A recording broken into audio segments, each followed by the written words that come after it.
Hello everyone, could you hear me? So welcome to this first webinar, so chapter 1 webinar, configuration files and Linux reading in the OE run code, presented by the software engineer Laurent Thomas. So Laurent Thomas developed cellular network statistics and time series analysis software to tune the cellular networks parameters and networks planning for SFR operator, the Alcatel. Laurent also developed 3G in Alcatel Fujitsu and WiMAX before joining the Alcatel research. After the Alcatel-Lucent merge, Laurent continued to lead a Bell Labs research department on cellular networks in charge of protocols above 5 layers. And Laurent has been in the OSA creation initiative, and he created the first startup on open source cellular networks implementation. Let's hear Laurent now. Okay, thank you, Camille. So today we do I think it's the first one on how people can develop efficiently in OpenAir, and also how you will find out the first hints for you to use a new parameter in the config file, to use new parameter on the command line, and to see where your data is going through the global Linux process called NR Softmodem. So let's go to next chart. So configuration, basically you have two ways. There is parameters that you have on the command line, and there is one config file that you pass with -o option. Somehow you will see later that these two ways are now grouped in one library, and anyway you can also overwrite all the config file parameters on the command line. So if you want to make a very long command line, somehow you can remove the command file, the config file, and put all the parameters on the command line. We will see now also how is organized the documentation globally in OpenAir. So you have the wiki, and I see a lot of people use the wiki, but for developers, as we are today, it is for more efficient and more accurate to go to the Git server, and the documentation for developers is in the source code directories. So I will show you now. So you see I am in OpenAir interface. So if I go to the top, maybe to start, here you have a first doc directory where you have the general documentation for multi-modules, the general organization. But if you want a specific module documentation like the config module, you have to go to the config module source code directory. So here we go to common config, and you can have, like here, a separate doc directory, or simply the markdown files directly at the same level as the source code. So in doc directory, you see that we have a markdown documentation, and if you do display like me in GitLab, the GitLab server interprets the markdown and gives you human nice printing. And you see here, the developer has organized the documentation in 3 documents. And you can go, for example, to runtime usage, and you see what you know, but with more details, I would say. That you can do LT softmodem or NR softmodem -o, and with -o you pass the config file.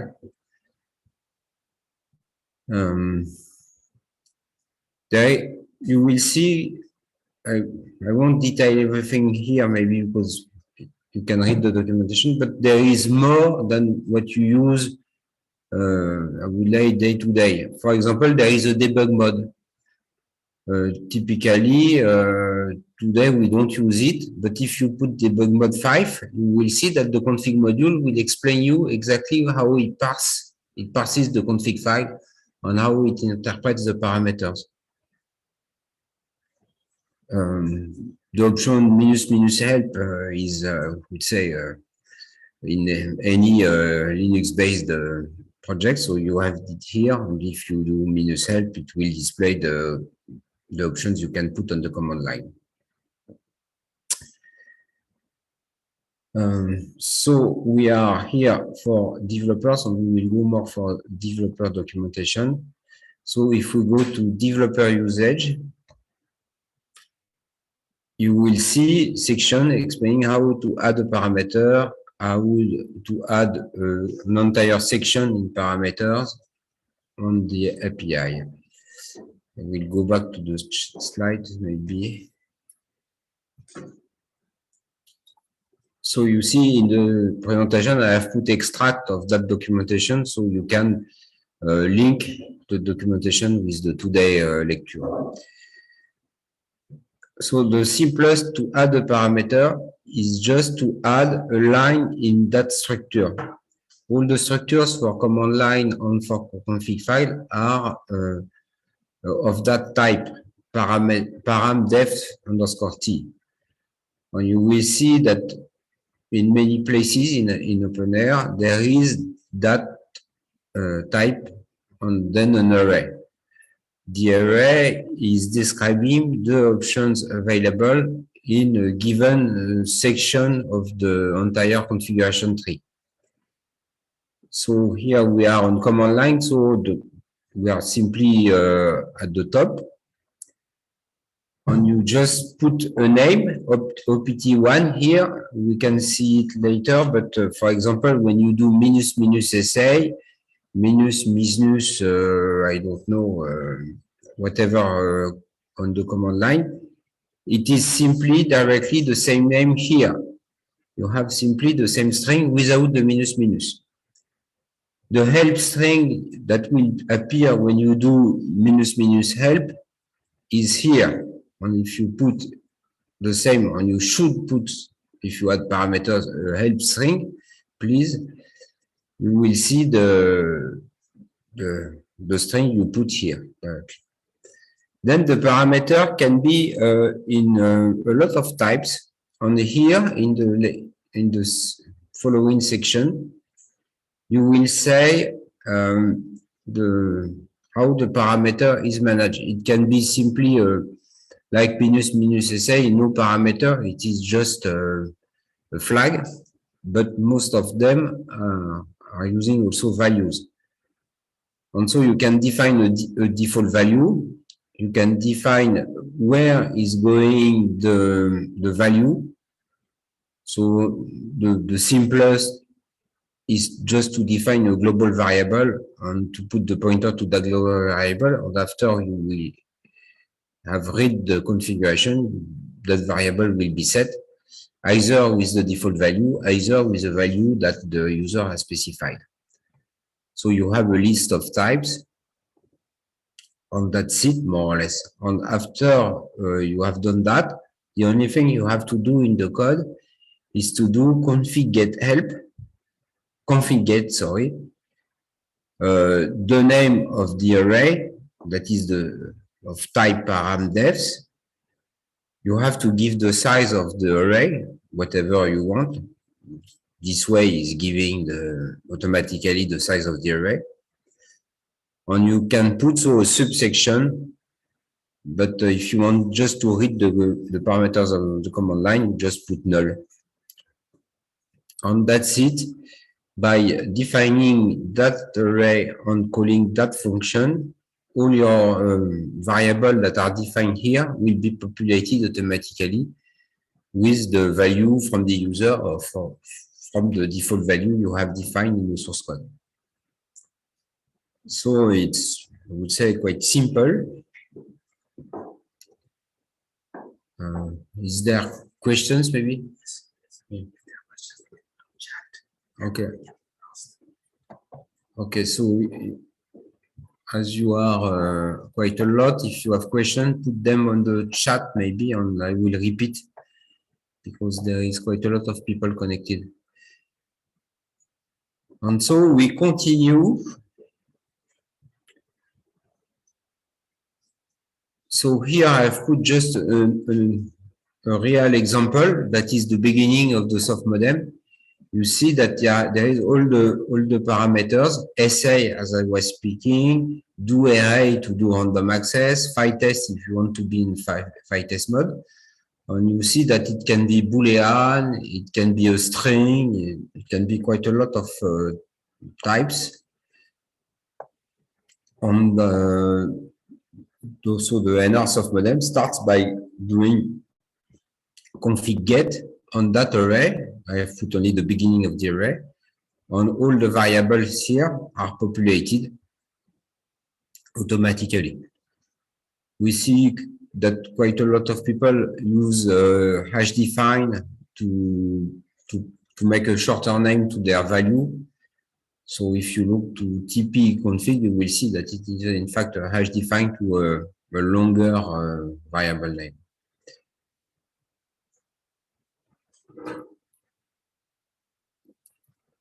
So we go to next.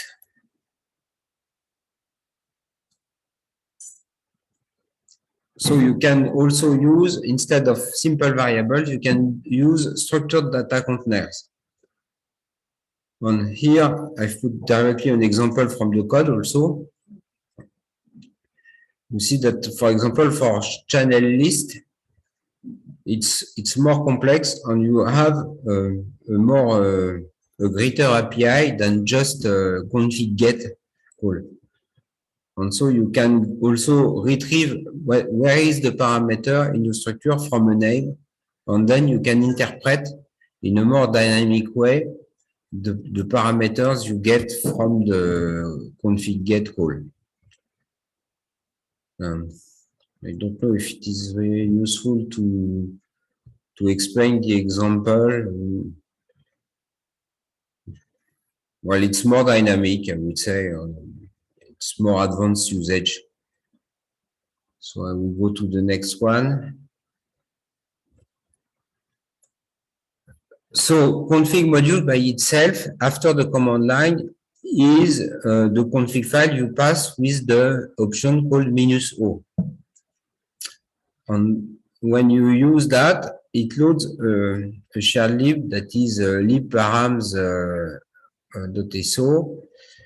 Today, there is only one version that is using libconfig, but all the design has been made to be able to replace libconfig by something else. So until now, nobody has done it in OpenAir, but you can keep the API of OpenAir to read the config file options, but replace the libconfig syntax.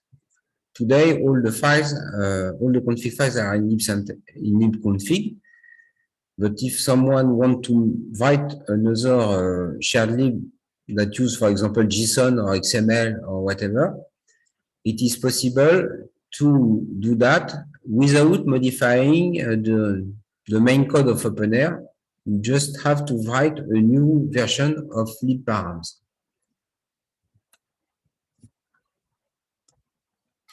And you have, if you want to do so, you have to keep the structure as a tree, but XML, JSON, and so on are always a tree of data. And so you can get list and so on. What can I say? No, it's if someone is interested in, you will have then to probably study better the documentation or call us to replace libconfig by something else. So when you want to get the parameters from the config file, you also do config get, but this time you will use a section at the last parameter, and you will read that section of the command file. all parameters also can be overwritten on the command line. So you don't need to modify your config file each time you run if you want to change a parameter. And you can do even, as in this example, quite complex stuff because you can follow the full tree. For example, if you say inode B, it means that there is a section inode B defined in the config file. Then it can be a list, so you can take an index, component carriers, and so on, and you can define that you will use now 100 RBs, even if in the config file it's written something else. So this example is a bit complex just to show it is possible. My frequent usage is to change the debug level for the trace. When I want to change the debug level of the trace, I don't modify my config file. I just add -- log config dot file log level debug on the command line, and automatically it supersedes what is in the config file.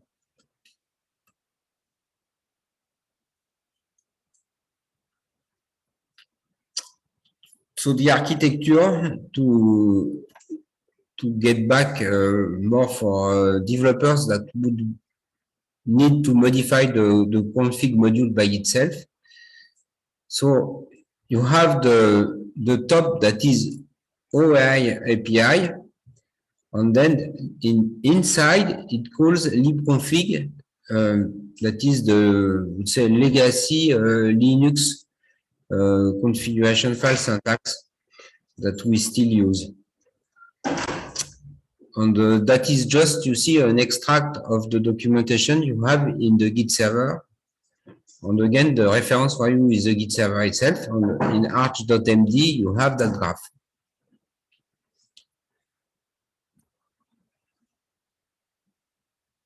And I took a longer example now of the config file because I think we all use it, is how works the application of the config file for the log module. So the log module has an init that is log init, and it is called everywhere. If you don't call it, you can't send OpenAir logs. And this component init, in fact, encapsulates its own configuration reading. And I would encourage you to do that. You have to encapsulate like that, and not to do get config on one module you have, and then start the module. It's better that you start the module and the module itself reads its configuration. So it's autonomous and it's encapsulated in a module. And so we have the same logic. We have a documentation in the log source directory, and it tells us that we can put log global level if it is online, on the options. The options I will detail later because it's not very well known in OpenAir community, and it's quite useful. And we go in the example then. So you see that the log module has also the same type of structure.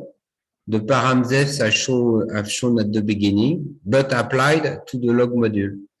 And they put a quite complex variable name here, but no matter, the config module just populate the variable you put, whatever it is.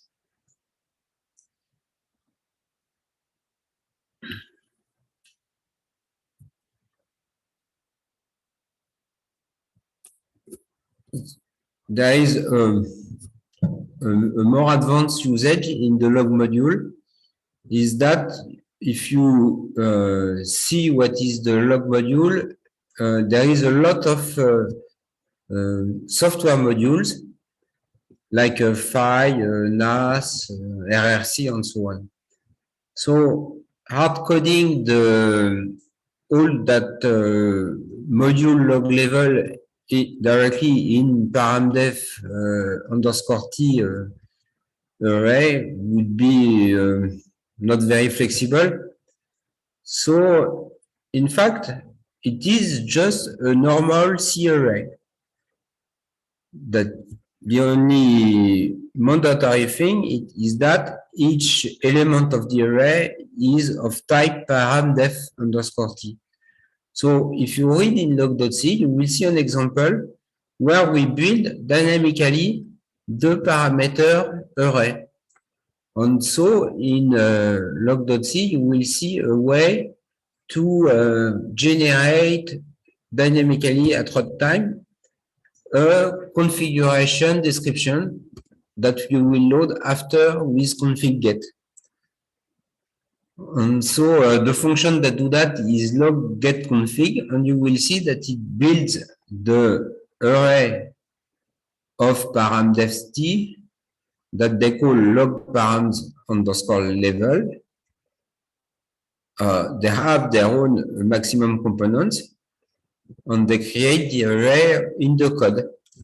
So it's easier when you add a module for the log, because you add the module only in the .h, and then it computes and loads automatically the related configuration.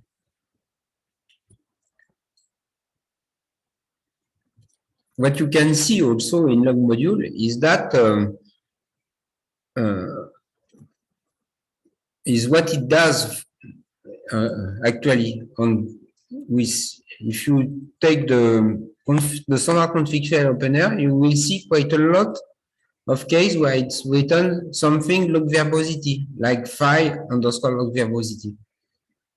But if you look in the code, as I said, you look for param_defs and you look where it is built and used, and you will see that there is nothing in the code that use log verbosity.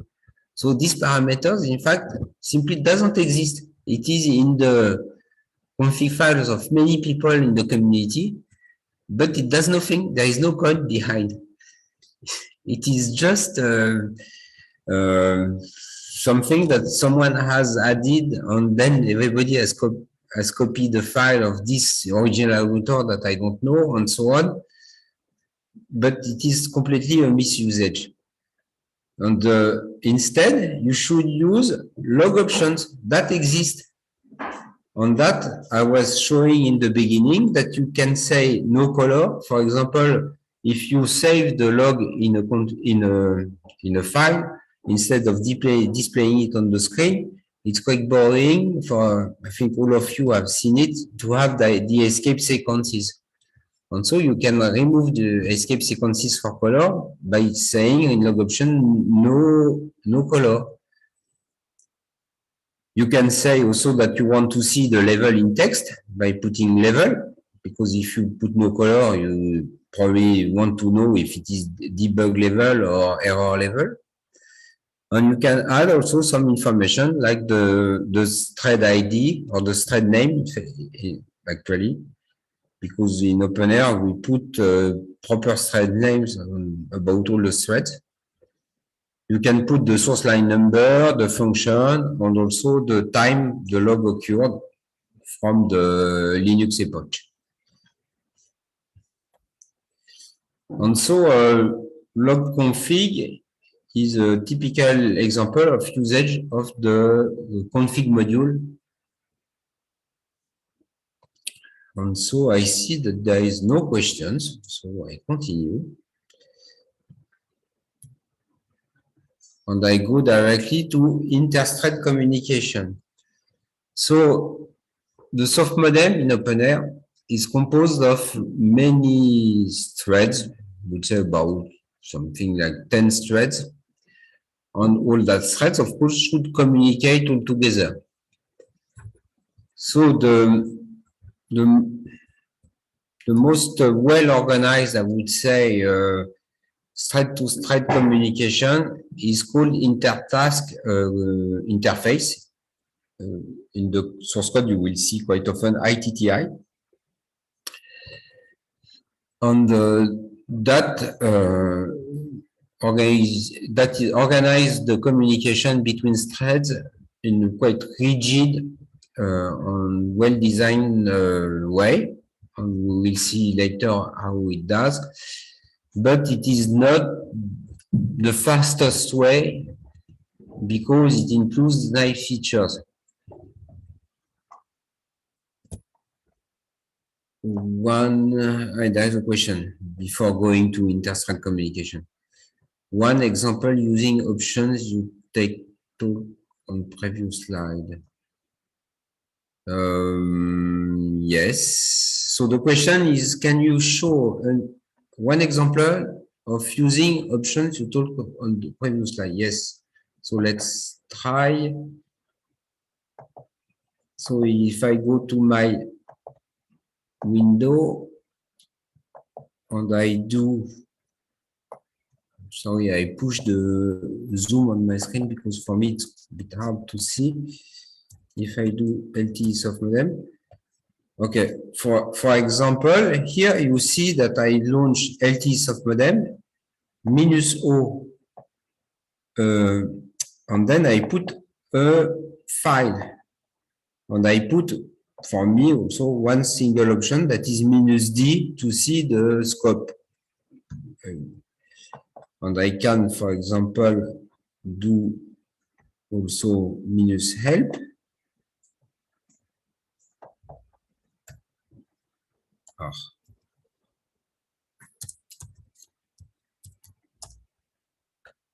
I have trace mode myself. Let's go up. No, it doesn't run. I should take here. Maybe it will run because we are directly in my developer work here. This one, for example.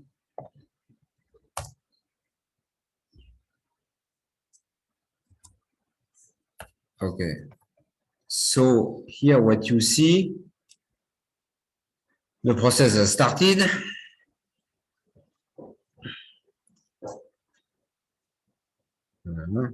And you see that, so I passed,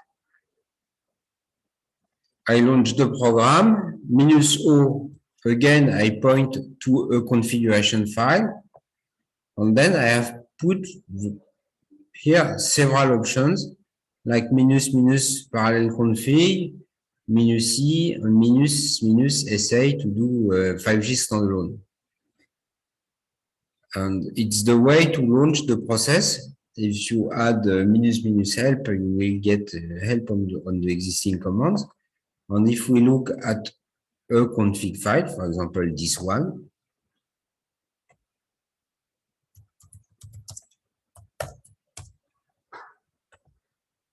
you see that it is in Linux libconfig syntax, because the config module used today libconfig to read the file.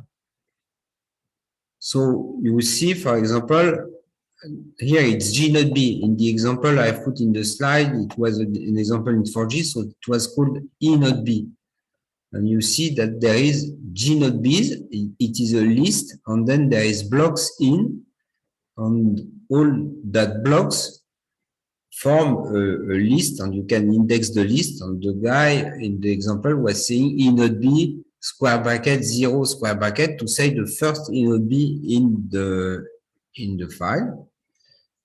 And then you have the parameters according to the libconfig syntax, but in OpenAir, if you are on top of a config module, you don't see the libconfig. You see an abstraction in a tree of parameters. Okay, there is other questions. What is the need of AVX support? So now you need, so the question is, do we need AVX support? And the answer is today, at least for 5G, you need AVX2 minimum, because the signal processing is all done in software in OpenAir. There is no FPGA signal processing. All is done in software, and to get the right performance, you need to use what is called SIMD, simple instruction, multiple data instructions. That instructions are called in Intel language intrinsics, and you have a pseudo function to call, and that pseudo function, in fact, go to a hardware instruction in the processor that do simple instruction, multiple data. So you do, for example, an addition not of a value with another one, but an array of values with another array of values. And to explain something simple and to show you the gain in terms of speed, if you do, for example, the instruction add S means add saturate, you pass an array of 16-bit integers. So you pass two arrays because you do an addition. It will return you a third array with the sum up member to member of the two arrays you pass in input. And furthermore, it is saturated. So if you go over the top, over the max value, it will keep cleanly the max value. If you want to do that in classical C, you have to make if on each value to see if you reach the max and so on. It will take, I don't know, 100 cycles or more. On Intel processor, it takes 1/3 of a cycle. So 1/3 of 1 divided by 3 giga cycles per second.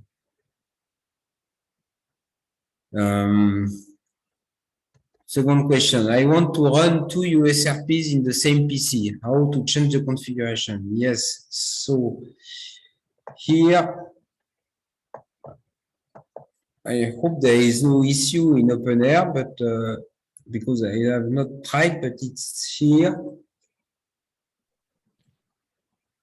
There is a section. You have to provide the serial number of the. Yes, in a parameter. You know the parameter. I think we have one example in here. SRS, please. Yeah, in that line, yeah, you need to provide the serial number of each USRP, and for the UE, you need it on the command line. You have to provide -- USRP address serial equal the number. Okay, thanks, Raphaël. And we have an answer from François. François Taburet, in the case, is the author of the config module. So what I was explaining, it was François' code. And would you explain yourself, François, maybe your sentence? You can take the microphone if you have. No. Okay. So François is adding more information. He's saying that you can have several config files dedicated for modules. Okay, I didn't explain that, but yes, it is possible.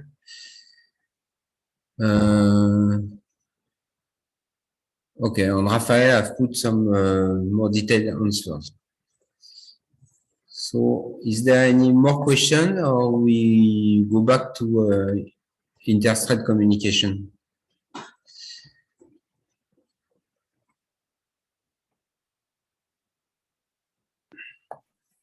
Can you hear me now? Yes, yes, we can, François, if you want to give some words. Yes, my remark was just because of the, so you said, for example, that the log configuration everywhere in OAI is using some useless parameters. In fact, they are deprecated now. So in fact, we could have just one config file or including all the log parameters and including this config file in all the other config. It would prevent duplicating the log configuration everywhere. Yes, So, for absolutely. example, Yes. Okay, I understand now. it was just a remark. Yeah, sorry. Yeah, no, you're welcome. I didn't explain also, but libconfig that is behind the Françoise library is old and maybe not very used in recent code, but it's quite powerful. And we can, include config files in config files, and there is quite advanced features. And you can use all that features from libconfig because the OpenAir configuration module use libconfig. So let's go back to the presentation. If I find it back, it's here. Okay. ITTI. I'm trying to push. I don't know if you see my Zoom stuff. ITTI. So yes, interface communication. So in OpenAir, there is many threads, and all those threads should communicate all together. For high layers, we use the internal OpenAir intertask interface that is very strict and very organizing way to do a main loop in a thread. You will see details later. It is used in about all the upper layers because there is not very hard real-time constraints in upper layers. And also because ITTI offer nice features like listening the internal OpenAir message in the same call as we listen Linux handlers, whatever it is, as long as it is like a socket or whatever that can send events in Linux.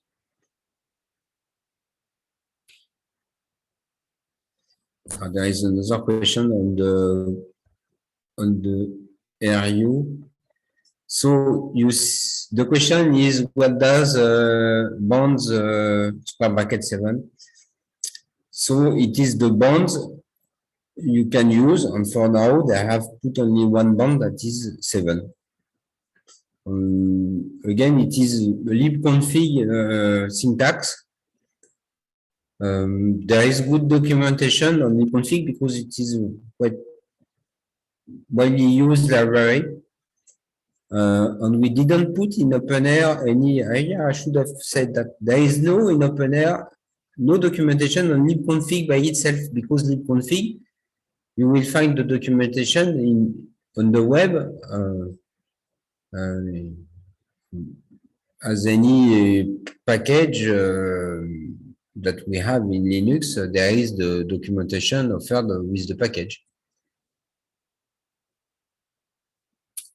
So yes, for the syntax of the config file itself, please read libconfig manual.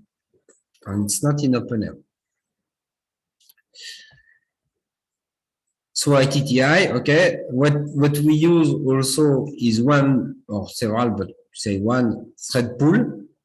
So each time we want to make a CPU intensive computation that can be done in subsets of data that we can process in parallel, we use the thread pool, and we will see later how it works.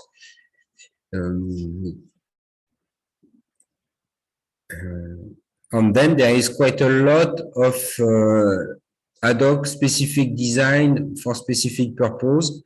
And I won't explain that today. It will be in other webinars dedicated to that functions, especially the low L1, the low layer one that has the largest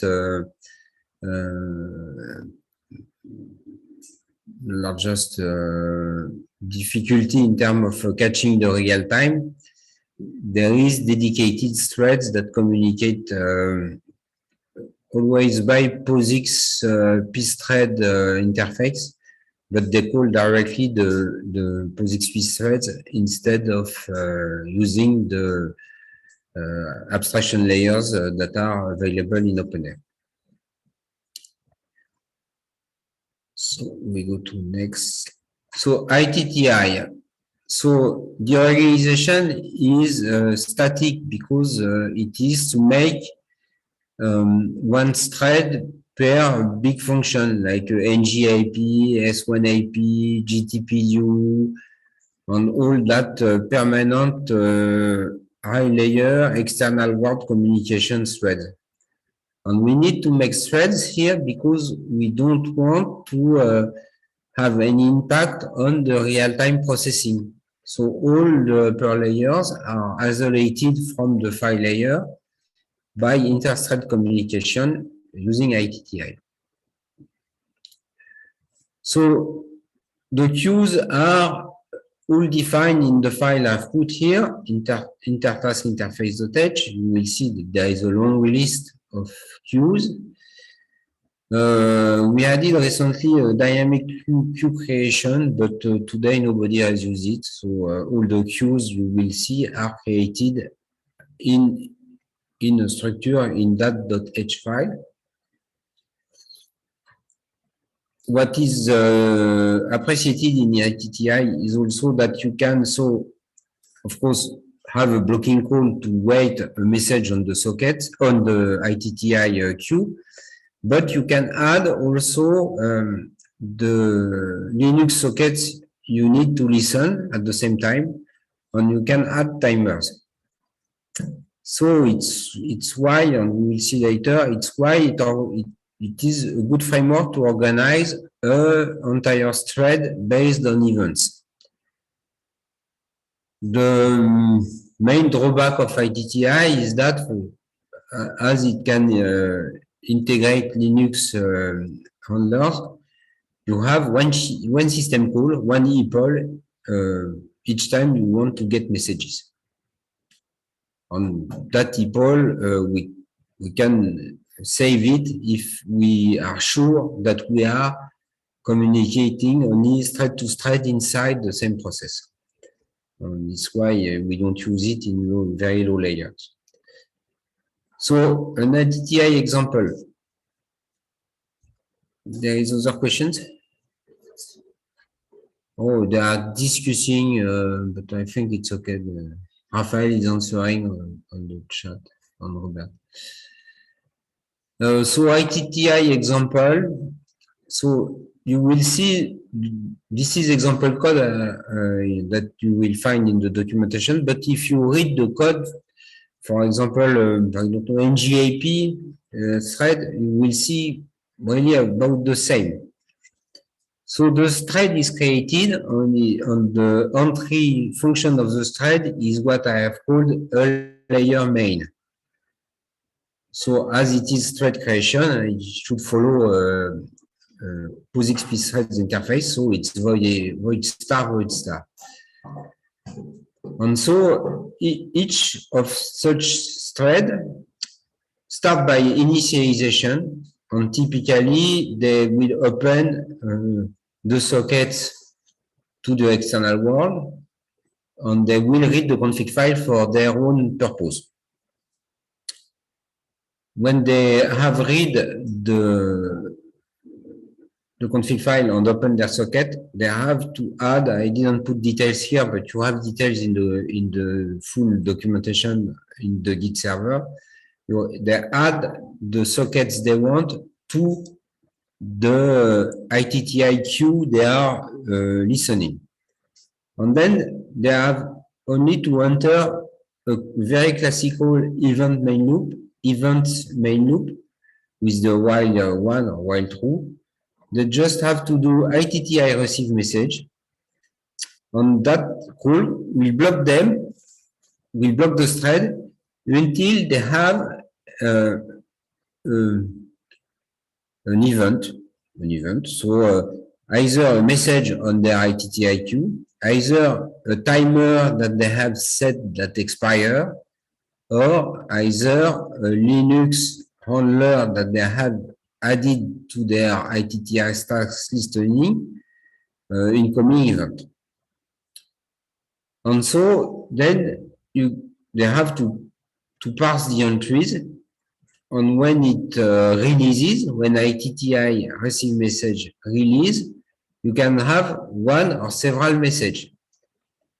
So you have to test if the ITTI message is null or not. It can be null if, for example, you don't receive an ITTI message but a Linux socket event. But you can have the two at the same time. So you have to test all. And typically, as ITTI, as I said, is very well structured, each message has a type that they call message ID. And so in about all the OpenAir implementation, you will see that switch on the message name, message identification. There is a question I will answer. And there is a switch on case by case. Typically, they call a function related to the processing of that message type, and they break and so on. You will see most often that there is an ET free at the end to free the message, because the message is allocated by ITTI interface, but in fact it does malloc today. But it's not mandatory. There is example case in OpenAir where there is no ITTI free at the bottom, because you can forward the message after filling more data to another task. And so you save the malloc free that is not mandatory in the design. You can reuse the messages if you want. You just have to manage them. So if you just let the pointer on you forget it, of course, it is a memory leak. And then you have, if you have open sockets to Linux world, you have to get the events on the sockets on the same logic, and it's also the logic anyway in Linux.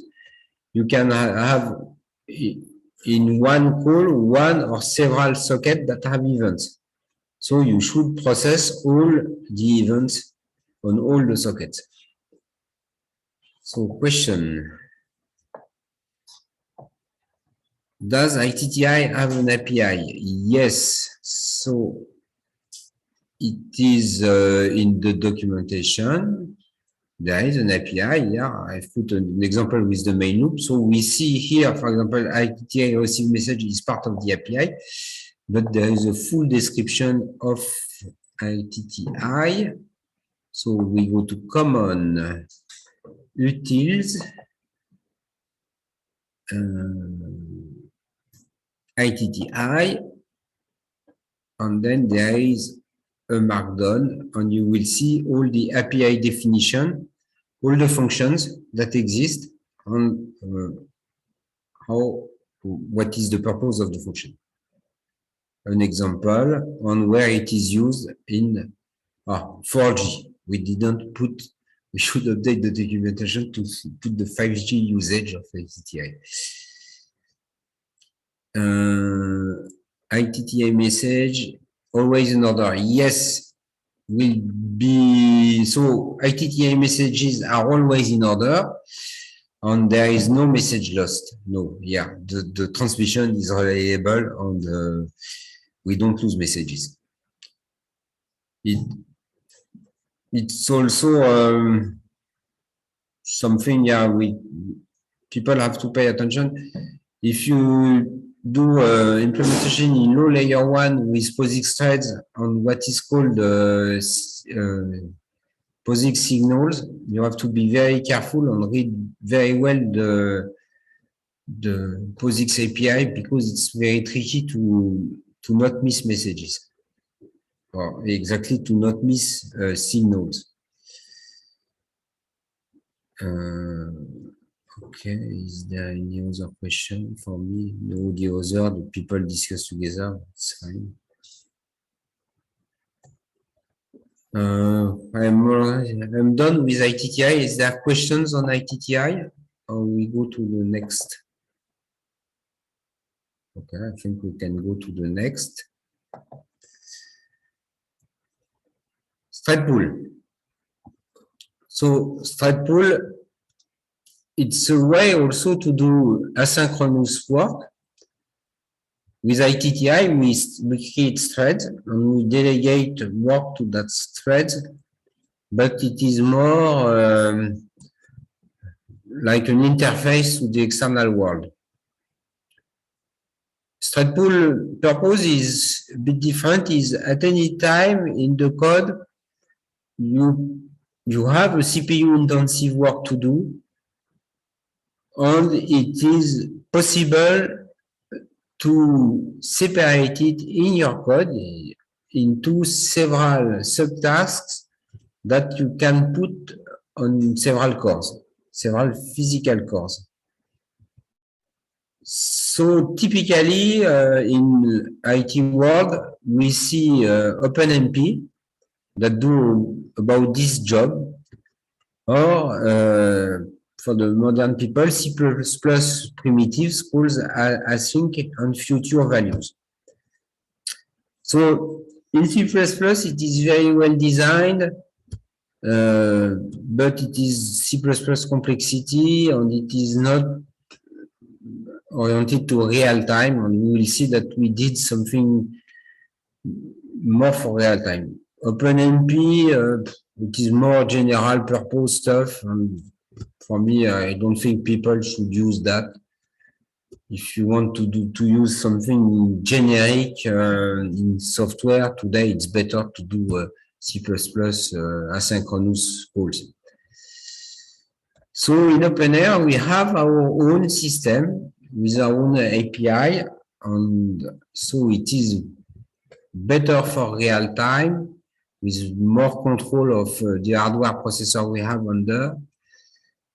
And it is also a way to be isolated from the implementation. So today the thread pool is made with POSIX thread signals. But if we face real-time cost, specific issues that we can resolve by a better thread pool implementation, we can change the thread pool implementation while keeping the OI code with no modification. So what are the features we have that are not in the other? Is that first, we have a syntax to start the threads on hardware cores and to reserve and to set the threads on the hardware cores. So it's done with a set affinity call of POSIX threads, and it's possible for, but it's for each runtime execution. It's possible for people, for example, to get out cores from the Linux scheduler by cset, typically using a Linux utility called cset, and then to map the OpenAir thread pool threads into that on that cores, so outside of Linux scheduler.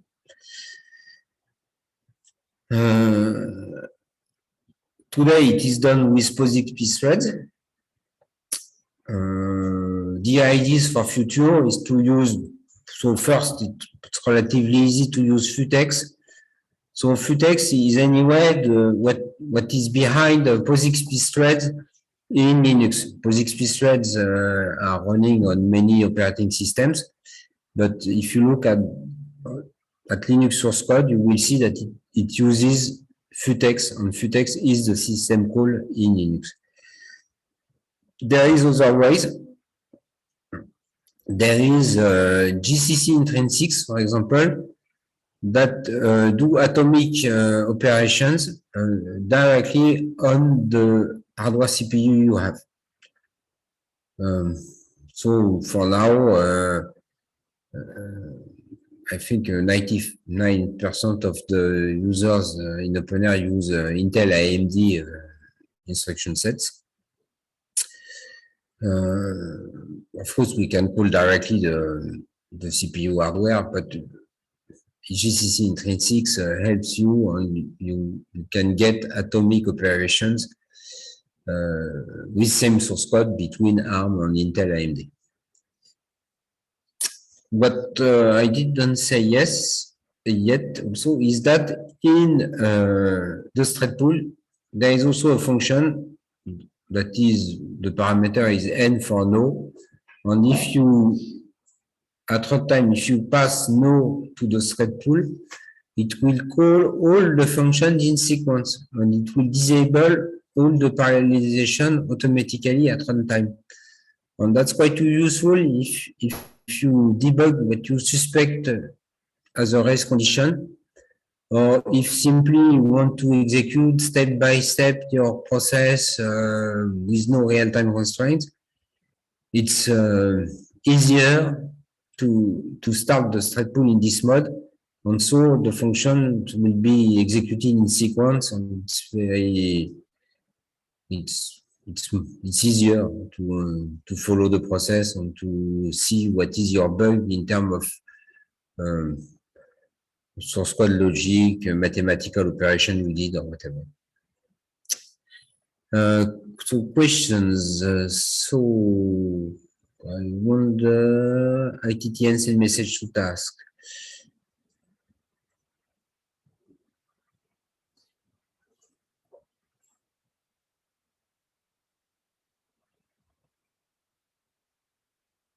But why do you send to task F1 AP?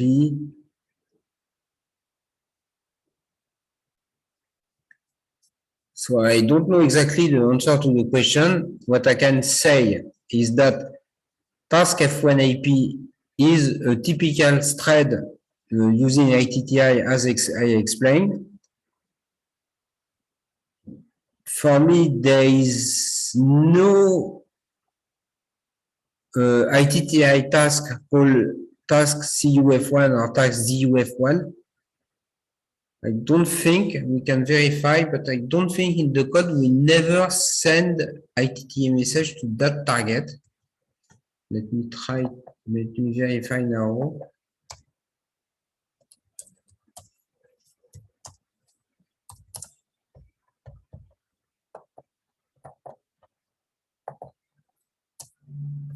Yes, there is.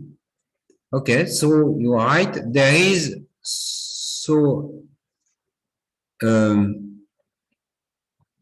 targets. So there is threads, ITTI threads called task CUF1, task DUF1. Good. Message to task F1 AP. Well, it's too detailed question now.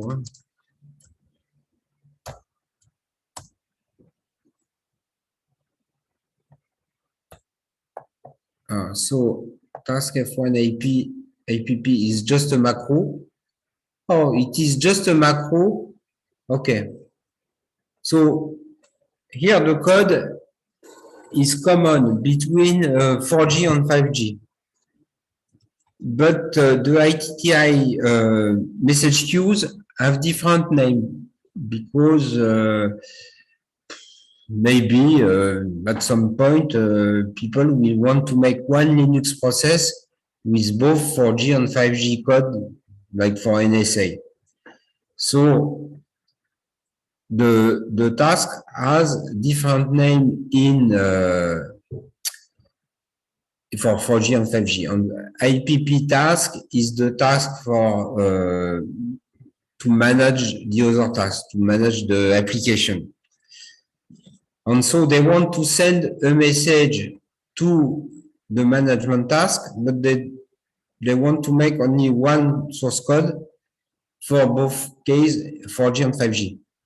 So instead of putting an if, they have defined a C macro that is called task F1 APP. And depending on the cell type, they will, if the cell is G not B or E not B, they will send the message to the general application thread of OpenAir that is controlling the G node B or the E node B. So it's in that question, there is no answer that is really related to ITTI. It's more a question related to hash-defined usage in C and what is the C macro. Do you know that it is better? How do you know that it is better for real-time benchmarks? No, I have no benchmarks, but I have used OpenMP before, and I know that it is really not real-time. And for C++, the problem is also the global choice in OpenAir. OpenAir is organized as a C framework. And so there is some pieces of C++, but inside the modules, on the global exchange, on the global organization of OpenAir is and will remain for me as a C interface. So we will not define virtual classes to do multiple implementation of I will take an example. So let's take an example. We have interface to many radio boards. So in C++, you will do a virtual class defining the methods to interface to the to a generic RF board, and then you will do classes belonging to that virtual class to implement the interface to each RF board. In OpenAir, it is done about the same way, but in C. So in fact, you have functions pointers that are what is C++ virtual class. In fact, it is functions pointer. You have function pointers. You call a function that is device init in that specific case, and it sets the function pointers to TRX write, to AX read, and so on, and to the interface, to the generic interface to the RF board. And then you will call the functions that are functions pointers. It's about the same as C++, but it is with function pointers.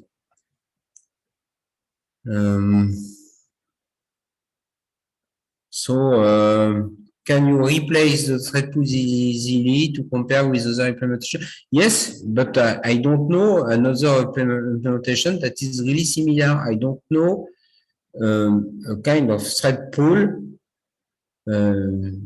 available that maps the threads on physical cores and that organize the CPU hardware to process what we do, real-time work. We did it also because it's different. Next question, do we have to set priority on ITTI task? ITTI priority is not used anyway. There is a parameter, if you read the .h, there is a parameter, but it is not used. So if someone wants to implement priority on ITTI messages, it was provisioned in the .h and in the structure, but it's not used today. And so in ITTI, my answer was correct. The ITTI messages are delivered in order, and there is no way to bypass the order. So there is no priority.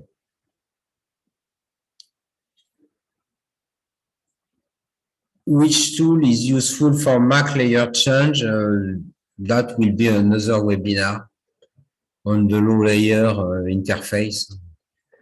We can't enter that galaxy today. I will show you just one doc that is not on Mac, but that will help you if it is urgent to understand the layer one. So it is not merged yet, but in that branch, txthread update, I have done a first chart that is there. Software architecture graph. And here you have the global organization. We'll try to enlarge it a bit. We zoom on it, it's quite hard. You have the global organization. I will explain a bit more later on this call, but starting from the IOS thread that really get the IQ samples from the refboard, you have all the organization of the low layer. And here on that graph, there is not the high layer with ITTI. So there is some bits of documentation, but you need to wait another webinar to get more explanation. Next, so we continue. So how works thread pool? Then there is an example. So thread pool, in fact, there is two layers in it. There is one layer that is just multi-thread queues built on POSIX threads. So it is using a POSIX condition variables, and there is nothing added, nothing more than that. So it's just an OpenAir API to isolate POSIX threads API in case of we want to replace it. You just create a queue. Compared to ITTI, it is designed to create and to delete queues very fastly. And it's much simpler. And there is only 3 calls: push, pull, and pull. I see a lot of people doing pull. Pull is not a good way. The API exists, and in some cases it's useful, but active waiting loops is not a good design. In OpenAir, if you add code, please make passive waiting loops. So you wait even passively. You don't pull because it drains the CPU. So you have that thread-to-thread message queues that is simpler than ITTI and that have its own API. And you can use it by itself if you want. But we will see the application on thread pool. So, as I said, no, I didn't say that yet. You can create one or several thread pools. Because you roll in this thread pool, you get a pointer, and so you can create many if you want. But the goal is to map the working threads on cores. And so why do we want to create multiple thread pools? It's not obvious the reason of doing so. So it's because you want to specialize the cores. For example, you want that cores do only LDPC or do only fast Fourier transform or whatever like that. But today we have generic processors from AMD and Intel, and we don't have that big little architecture. So anyway, all the cores are the same. So trying to create multiple thread pool is maybe not so useful. So what we have that may lead people to create several thread pool is the NUMA, because I see that many people in the OpenAir community buy that expensive servers that are with 2 Xeons on it, that Intel sell quite a lot in server farms. And honestly, here I don't know very well myself. So we can create several thread pool. So and in each thread pool we can map the threads on physical cores. But then it is on the command line today. You put -- thread pool and you put the core numbers you want to use, and that's it. And for the people that are using big Xeon NUMA servers, today it's up to them to optimize their hardware and to know where they would map the threads on the two CPUs. And somehow it's very hard. It's not yet done in OpenAI. It's very hard because you will use also, and you will need, if you want to do it seriously, you will need to not use malloc. You will use what is called memory arenas, and to use, for example, gmalloc to put your memory zones in the right RAM, physical RAM hardware that are connected to your Xeon CPU, because a NUMA Xeon machine is not symmetric multiprocessing machine. It is two SMPs connected by a bus that Intel called QPI. And so, good luck. I'm not a specialist of NUMA. Today, it is not done, at least automatically in OpenAir. It is up to people to map their threads on the hardware. So if you put a core ID that doesn't exist, like 100 in this example, it just makes floating threads. So there is no explicit way to make floating threads. You just put cores that doesn't exist, and the thread will be created but not affected on the core because the core doesn't exist. If you put -n, so the thread pool is completely disabled, and so all the calls are done synchronous instead of asynchronous.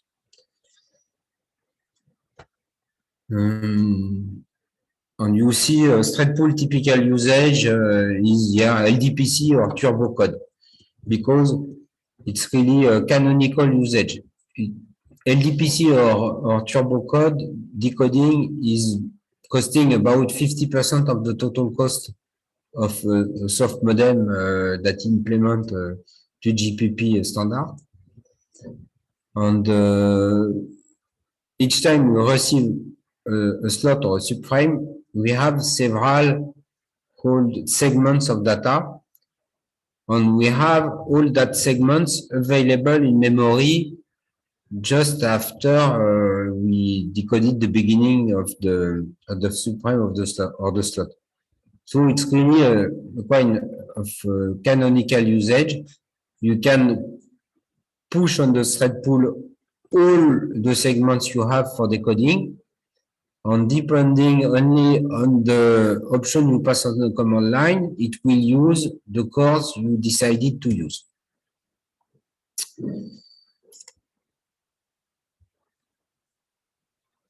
So an example with more cores, maybe with more code. So if you want to use thread pool, you have to call init thread pool. And here we call it using a parameter on the command line, that is get soft modem param. This is the logic in 4G. If you look at OpenAir 4G, you will see it is done like that. In 5G, it is not done exactly like that, but we will change it to get back to that simple way. There is something that I didn't explain, and I will let you read the documentation. In the thread pool, there is integrated a measurement feature that is also, an answer of a previous question. So I didn't benchmark with other implementation like OpenNP, but there is an internal measurement system, and you can get the CPU cycles we spend in pushing the message in the queue for the thread pool, the delay to start actually a thread to process the message, the time to process the workload that have been sent, and the time spent in the return queue if you define a return queue typically to make a software barrier to wait that all the asynchronous work has been done before continuing.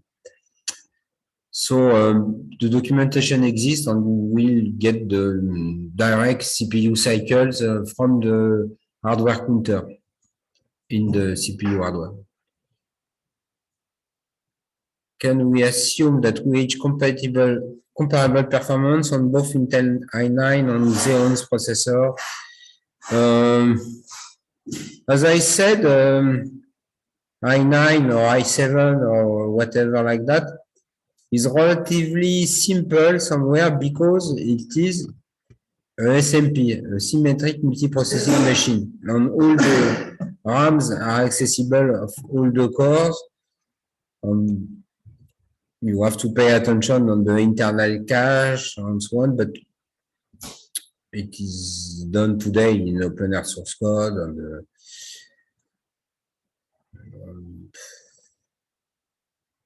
I don't know what to say, it's simpler. With Xeon, it's the same if you use one Xeon. And to answer maybe the question, anyway, the cores themselves are the same between Intel i9 or Xeons, it is the same cores. And if you want to know the performance of your CPU, you don't have to use that i9 like Xeon, i7, i3 or whatever. The only important thing is the core design, like you have a Sunny Wave core. And if you use a Sunny Wave core, you can know the CPU cycle of each instruction. I will show it, maybe, yeah, there is some time, so let's show it. I will show for SCIMD, for example. So in Intel, not in AMD, but in Intel, you have that guide. And you go to that guide, and it's for SIMD instructions. But here, I can go to, I will take an instruction, I don't know this one. You see that this instruction, so is SIMD, it does for the three members of the vector, the arc cosinus. It's a bad example because we don't see. Add, let's take add. Add is a true example, is an actual hardware instruction where probably arc cosinus was not a pure hardware instruction. So add here, it does what I said earlier, it has a parallel addition of all the members of the vectors. And you see here, Haswell, Broadwell, Skylake, and so on. That is the Intel cores. And if you have a Skylake core, it will take one cycle, one third of cycle, and there is latency in the pipeline of one cycle. Regardless, it is Xeon, i9, i3, or whatever, it's all the same. There is no difference. So let's continue. So you have to init the thread pool to say where you want to run those threads. And that example is from the OpenR code in Turbo on code, not decode. But well.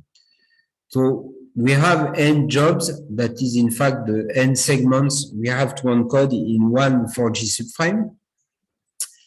For each you do new message. So the message has an header and then a variable part that is free. Here, we cast the variable part to Turbo encode because I have taken the Turbo encode example. We fill the data in that air data about our encode, and we just do push tuple on the request that we created here. And then the request, when we do push tuple, we get back the hand immediately, but the work will be done asynchronously in another thread at another time. And so classically, after that, you will do probably a software barrier. So you will do again for I equal 0 to your number of jobs, and this time you will do pull. Pull because you defined, I didn't put it in the example, but you defined a return queue. Oh yeah, the return queue, so it is defined, it is response code. you say here you pull from restaurant code. So there is defined a response queue. And so you pull from the response queue. If there is processing to do, you do. For example, in Turbo Decode, we have to regroup the segments to form a PDU, and you delete the message. New and delete are not mandatory, and behind it makes a malloc on the free.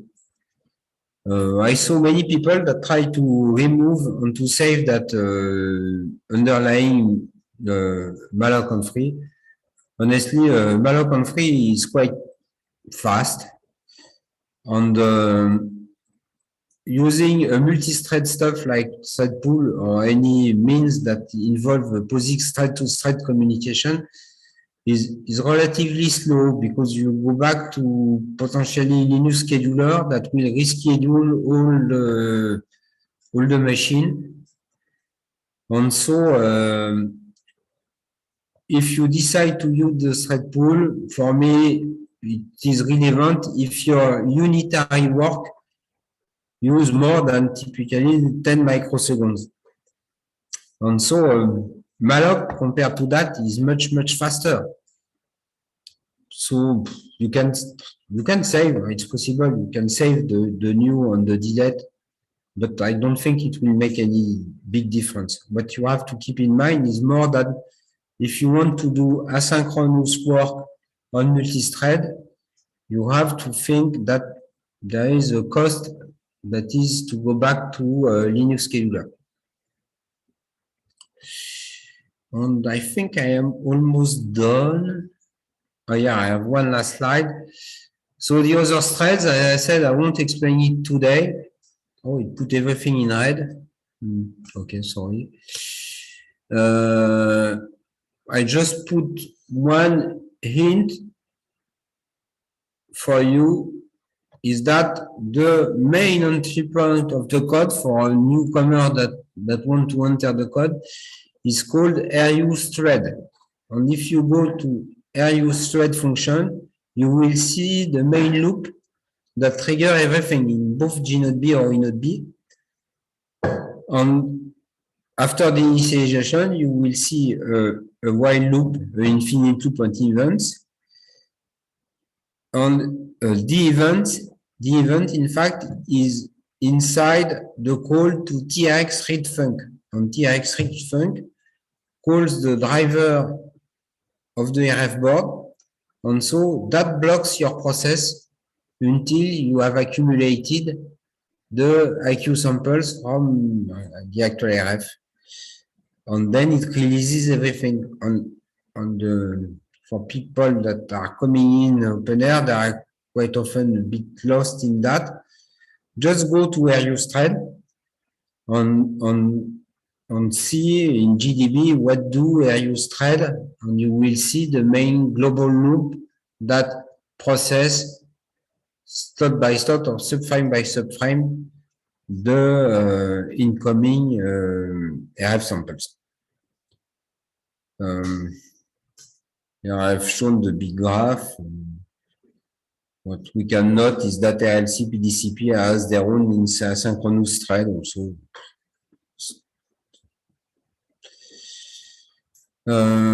So final questions? No, we have 5 minutes yet.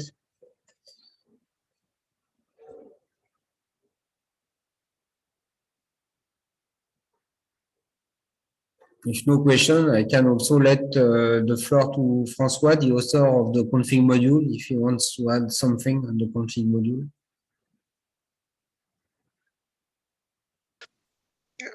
No, just for all this module, if people need the enhancement or find bugs, don't hesitate to report so that everybody can get benefits of your ideas. And please, especially if you need new feature, it's better to ask it to be implemented in a tool, if it is relevant, of course, than implementing some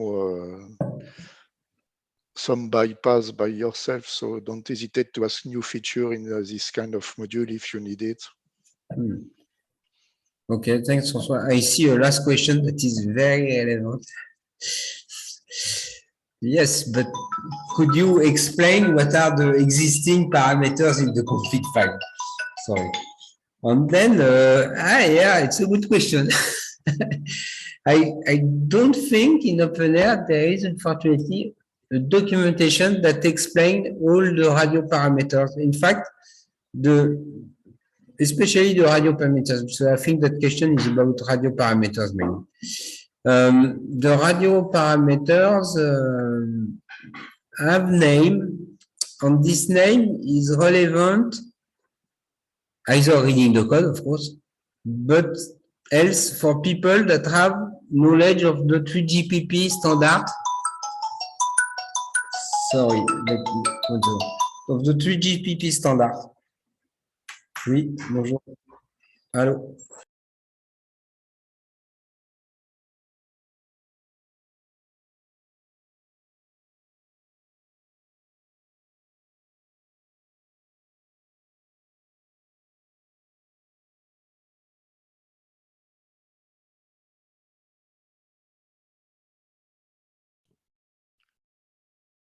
So the parameter names are relevant for people that have the knowledge of the related module in 3GPP. But for me, I agree that at some point we should write a documentation of all the parameters. Sorry? RRC specification, so okay. So Robert is telling me that in RRC specification, documentation. So what I just wanted to say is that if you have a question regarding a specific parameter, often you will maybe also find with a very similar name some information in the RRC configuration. So for LTE, this is 36.331, I think, and for NRS 38.331. So there you can find some information, and then, well, you can maybe go from there. If you're lucky, and as Laurent has already said in the beginning, then you will find some help string in the option on the configuration, but not all have this. And otherwise, you need to check in the code. So track down the name, find it in the where it's defined in the header for the configuration module, then find which variable gets this value, and then just search in the code. And the next question, is there any plan to use Young modeling? I don't know what is Young modeling.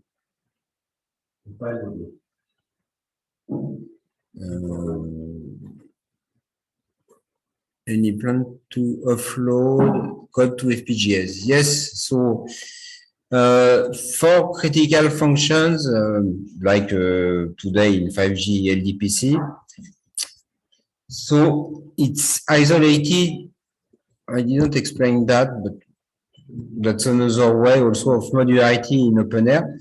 Critical functions are also in shared libs as the config module. I've shown it for the config module. It's the same logic for the other.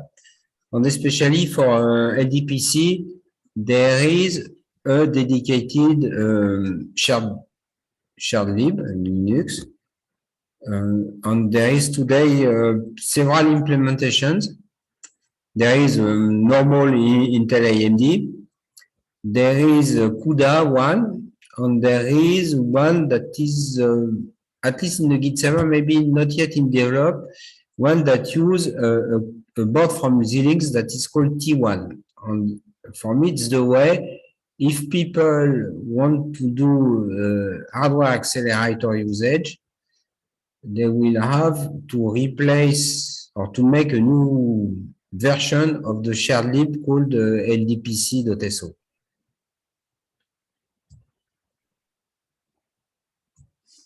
And it's a bit orthogonal from what I have presented.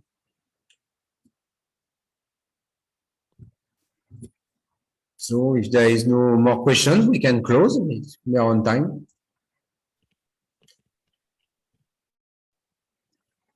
So thanks for everybody. It was quite impressive to see that there is more than 100 people connected. It's a large classroom, in fact.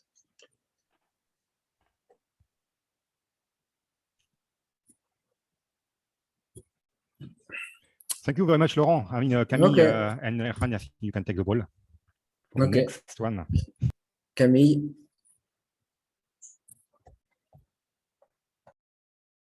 So thank you everyone for joining and showing interest and support into the Laurent's webinar, and see you on the next webinar on February.